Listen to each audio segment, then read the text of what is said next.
While public school students in New York City enjoy their final week of summer vacation, it was back to business for their teachers. Mayor Adams and Schools Chancellor David Banks helping kick off a new Teachers Week at LaGuardia High School today. There were about 2,200 teachers there, and before they hit the classroom, city leaders handed out a few lessons and pieces of wisdom. You could ask any young person or successful adult. They're not going to be able to tell you who their podiatrist is or who was the person that drove them to school, but they remember their teacher. Everyone can tell you about a teacher. Indeed. Opening day for New York City Public Schools, by the way, is Thursday, September 5th. Well, we're in the home stretch when it comes to summer getaways. That's right. If you've had trouble disconnecting, you are definitely not alone. We're going to talk about workaholic woes next. And there's something fishy going on in Brooklyn after that makeshift goldfish pond is destroyed.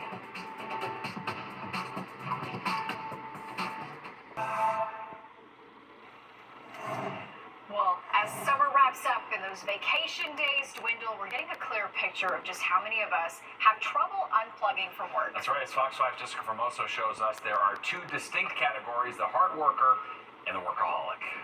Are you a workaholic? Are you constantly always at work or want to be always at work? Well, my dad has taught us to always be workaholics because he's always working 24/7, even on vacation, on holidays, he never stops. Not really.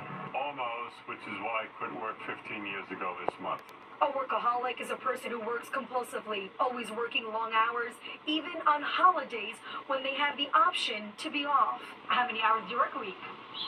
Usually more than full time. I usually go from one job to the next. How many jobs do you have? About 3 or 4, depending on what time of year it is. Paul Rodriguez considers himself a workaholic, but says when holidays come around, he stays home. I want to spend time with the fam, to be honest with you. Do you mind that I work a lot?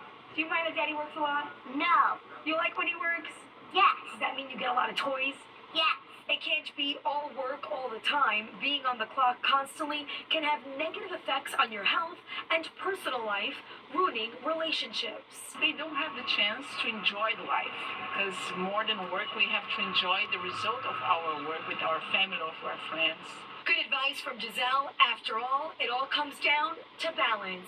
In Car Place, I'm Jessica Formoso, Fox 5 News. It's true. It's tough to strike that balance there, no doubt about it. Well, a Brooklyn neighborhood in shock tonight after a viral sensation is destroyed. It was like crime scene, just like dead fish. And you know, if they get their hands on the vandals, they're going to be sleeping with the fishes. All right, move over, Smack. It's the Brooklyn puddle that made a huge splash after someone put goldfish in it. But now, as Fox 8's Kendall Green shows us, vandals hit the makeshift aquarium at Bed-Stuy, killing some of the fish in the process. It's been weeks since Bed-Stuy's makeshift goldfish pond took social media by storm, and pictures are still snapping away. The water from the hydrants still running. The fish are still swimming. Well, some of them. After the shallow pond, viewed across the country, took on some trouble.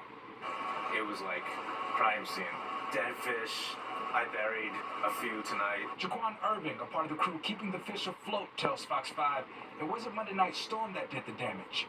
It was someone or some people with bad intentions who came by between 9 and 10 Monday night, killing at least a dozen fish. Somebody came through and basically destroyed the pond, destroyed some of the shells, basically took the fish out and everything, threw them out all on the ground and everything. Since the vandalism, he says volunteers have wasted no time, jumping in to clean up. Some bringing rocks, others bringing shells after the original ones were shattered in an effort to keep the project alive.